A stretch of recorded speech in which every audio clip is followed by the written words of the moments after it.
Hey guys, welcome back to the channel. So in today's video, we will clean install Windows 11 on a PC in just 15 minutes. For this 15-minute quick installation, we will use a custom modded version of Windows 11 which is known as Tiny11.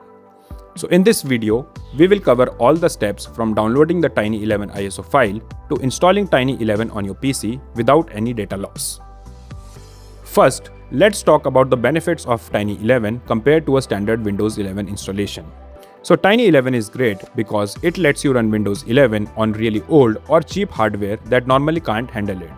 It is much smaller, uses way less RAM, and get rid of all the junk like extra apps and background stuff. Plus, you don't need a TPM chip or a Microsoft account to install it. That means smoother performance and a faster, cleaner system you can show off even on your low-end PCs. Now, let's move on to the steps. So here is a list of things we will need for this installation. First, we will need the Tiny11 ISO file. So you can use this URL and download the latest Tiny11 ISO file. Next, we will need Rufus to create a bootable installation media for Tiny11. So you can use this URL.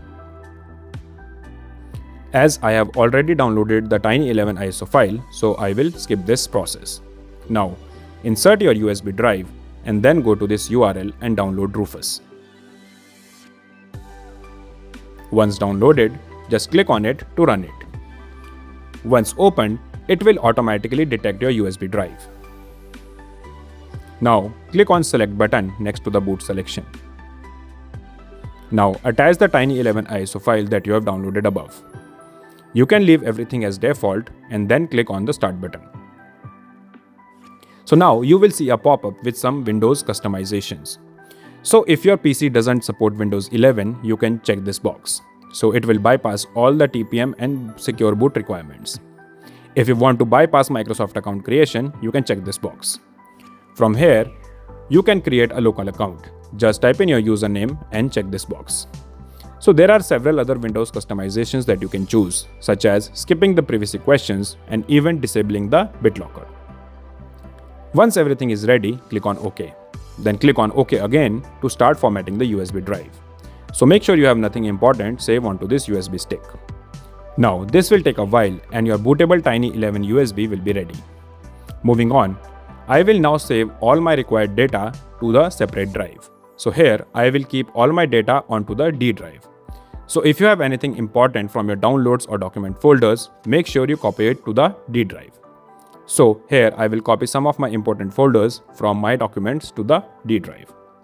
So since we have our current Windows installed on the C drive, we will completely format it. Therefore, I have copied all my important data to the D drive, which will remain untouched even after the installation.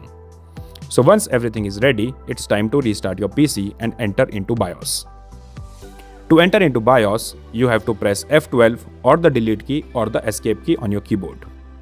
Now, we will go to the boot selection and set our USB as the first priority of boot options. So this will allow us to open the Tiny11 installation wizard directly. Once done, save this configuration and restart your PC.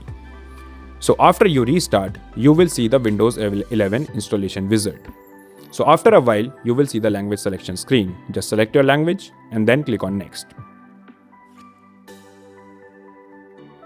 Now, select your keyboard settings and then click on Next again. Now, accept these terms and conditions and then click on Next. So here comes the tricky part. So here, my partition 1 corresponds to the D drive. So I have to leave this intact. Now, look for the partition where your current Windows is installed. In my case, it's partition 4. So just select this partition and then click on Delete Partition in the top menu. Once the partition is deleted, look for the unallocated space. Now select it and then click on Create Partition. So once the partition is created, select it and then click on Next. So this will be our new main C drive where we will install Windows 11. Now, this will take a while until your Windows is installed. For me, the complete installation took about 10 minutes. So if we compare it to the standard Windows installation, which takes around 60 minutes, installing Tiny11 is the best option. So once the installation is complete, you will see your Windows 11 desktop. So congratulations, in just 15 minutes, we were able to fresh install Windows 11 on our PC. You can now proceed and install the required drivers. So since I have a gigabyte motherboard, installing drivers becomes a piece of cake. So let's not forget the space needed with our Tiny11 installation. So if you can see, with the Tiny11 installation, we just took around 20 GBs of our storage, which if we compare to the standard Windows 11 installation of 50 gigs, it is negligible. So that's it for today. I hope you have enjoyed this video. If you like this video, give it a thumbs up and do subscribe to our channel for more amazing videos like these. I'll see you in the next one.